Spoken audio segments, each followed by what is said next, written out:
Il faut féliciter tous les participants à cette course cycliste parce que tous ils sont méritants. Ceux qui sont les premiers certainement, mais ceux qui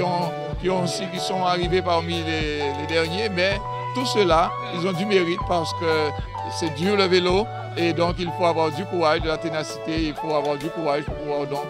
résister donc à l'envie de descendre du vélo. C'est une très belle course et donc c'est une course donc d'ailleurs qui plaît aux Guadeloupéens et qu'il faut donc perpétuer.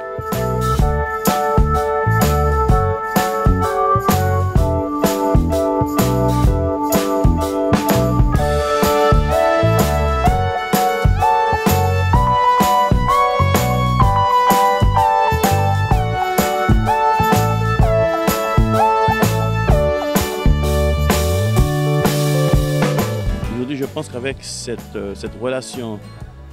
assez étroite avec le comité régional, eh bien, nous pouvons envisager de développer, le Grand Prix, mais donner une nouvelle perspective à ce Grand Prix régional qui, à mon avis, doit aller en s'amplifiant l'année prochaine. Le cyclisme est quand même l'un des sports les plus populaires de la Guadeloupe.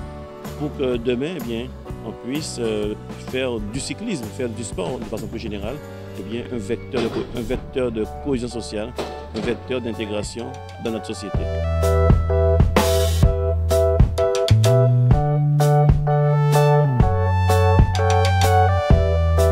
L'idée, c'est qu'on puisse arriver à tisser des liens très étroits avec le comité et les ligues, puisque c'est quand même eux qui sont au cœur même de l'activité physique et sportive. Nous voulons faire des ligues et des comités de vrais acteurs de terrain, de vrais acteurs, j'allais dire, pour véritablement définir une politique sportive offensive pour la Guadeloupe. Le conseil départemental donc, a aussi,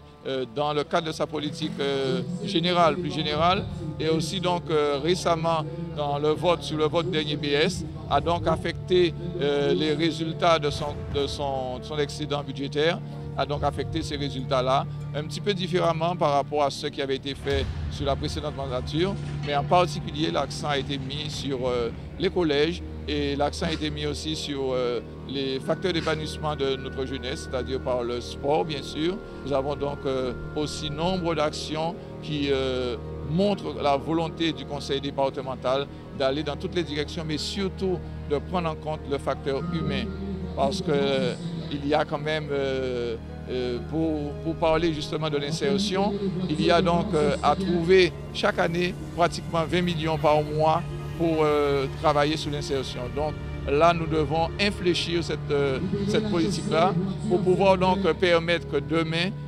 on puisse avoir moins de bénéficiaires du RSA, parce qu'il n'est pas sain, il n'est pas normal qu'il y ait tant de personnes qui attendent une allocation pour pouvoir donc exister.